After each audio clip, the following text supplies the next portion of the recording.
We begin tonight with exclusive video of a controlled explosion to bring down a storm-damaged wind turbine in Cedar County, sending concrete, hydraulic fluid, and fiberglass everywhere. A contractor and emergency management services were there to oversee the turbine takedown, but the family who owns the land is pretty upset by the mess they left behind. Iowa's News Now's Nick Elhaj is live in studio with a look at what they're dealing with tonight.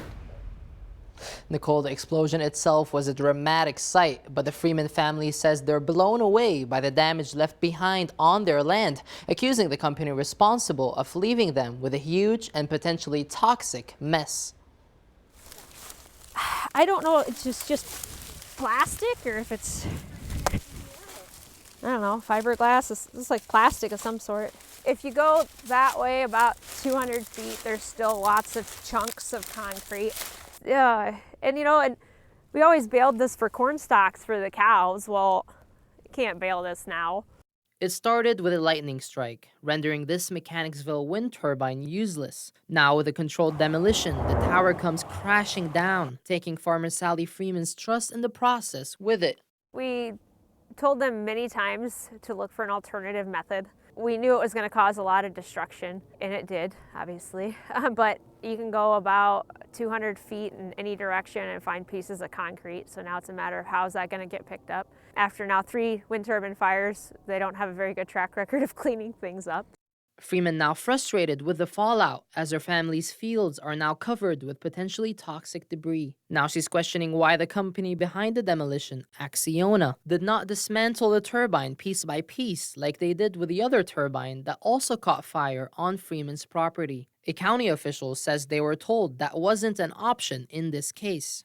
If I understand correctly, because of the nature of the concrete tower in this case and the thermal event, which occurred a few months ago, the tower needed to be removed by demolition. And according to an Acciona representative, that is how they are done. They never sat down with us and said, okay, what's a good plan of attack? We learned that they had bids to take down the turbine within 2 weeks of the first fire occurring here. So this would have never even occurred. And yeah, there's been one lie after another. Local officials say the company didn't need Cedar County's approval, but Iowa DNR did oversee the process. To my knowledge, there is no remnants of explosive materials there. The Iowa Department of Natural Resources out of Field Office Number 6 were on site and had done an inspection. There was very little hydraulic fluid or oil left in, although the inspection is still ongoing. Freeman says that doesn't jibe with the mess left behind, questioning who holds companies accountable for what happens after the turbines stop turning.